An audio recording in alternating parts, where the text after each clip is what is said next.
कहते हैं किसी समाज को जानना हो तो उनकी पौराणिक कथाएं और उनकी लोक कथाओं को सुनिए, तब आप उस समाज के बारे में जान पाएंगे। ऊंची पहाड़ियों के बीच जहां बादल पेड़ों से हाथ मिलाते हैं और हवाएं बांसुरी की तरह गुनगुनाती हैं, वहीं बसता है खेत पर्वत। इसी गांव में जन्मा था छोटा सा शांत बालक जीतू बगड़वाल।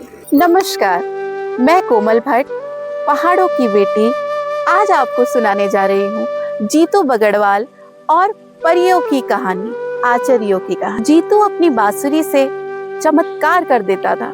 लोग कहते थे कि जब वो बांसुरी बजाता है तो दूर खड़े पिरुल भी नाच उठते हैं, झूम उठते हैं। पर उसकी बांसुरी में कुछ एक अनोखी बात थी कि उसकी बांसुरी की धुन से वहां की आचरियां भी खिंची आती थी। कहते हैं खेत पर्वत पर 9 परियां वास करती थी, जो नृत्य, संगीत और प्रकाश की देवी थी। वो साधारण मनुष्यों को कभी दर्शन नहीं देती थी, परंतु नियति को कुछ और ही मंजूर था।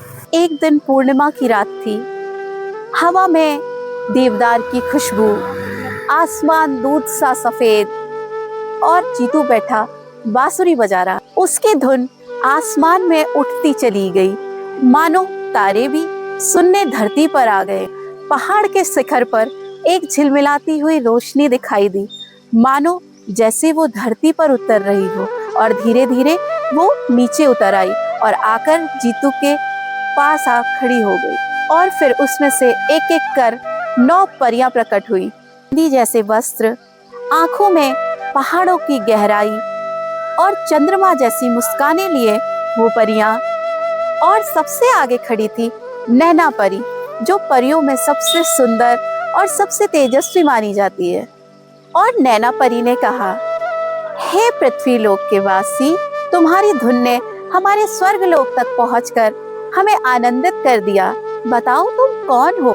जीतू विनम्रता से बोला, मैं तो पहाड़ों का एक साधारण बालक हूँ। अगर मेरी धुन आपको पसंद आई तो ये मेरा सौभाग्य है। परियां मोहित हो गई और देर रात तक जीतू की बांसुरी सुनती रही, और जब वहां से गई तो वादा कर गई कि वो फिर से मिलेंगी। 9 परियां तो आती ही, पर नैना परी का मन जीतू पर स्थिर हो गया था। प्रेम दोनों तरफ था, मानो हिमालय की बर्फ में छुपकर अचानक खिली हुई धूप।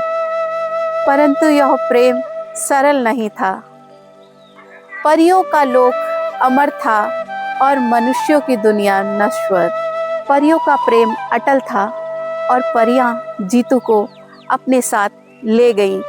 जीतू पीछे माता, पिता, बहन, भाई और अपने खेत, राजा सब छोड़कर चला गया। जीतू की सुंदरता ही इतनी थी कि उसके सुंदरता पर राजा के महल की रानियां और राजकुमारियां भी आसक्त हो जाती थी। तो ये थी जीतू बगड़वाल की एक कहानी। दूसरी कहानी राजा और जीतू से जुड़ी है, जो मैं आपको आगे सुनाने जा रही हूँ। उस समय आसपास का राजा जीतू बगड़वाल की लोकप्रियता को देखकर उससे ईर्ष्या करने लगा और सोचने लगा, जब जीतू बगड़वाल बांसुरी से परियों को धरती पे बुला सकता है तो इसी बांसुरी की शक्ति से वह उन परियों को कैद भी कर सकता है। अगर वो परियों को कैद कर सकता है तो वह अपने राज्य का वैभव भी बढ़ा सकता है। ऐसा सोचकर राजा ने अपने सिपाहियों को भेजा ताकि वो जीतू बगड़वाल को कैद कर सके। एक रात जब परियां जीतू से मिलने आई तो राजा के सैनिकों ने घात लगाकर जीतू पर हमला कर दिया। तभी जीतू चिल्लाया, भागो, यह जाल है, परियों भागो, यह जाल है।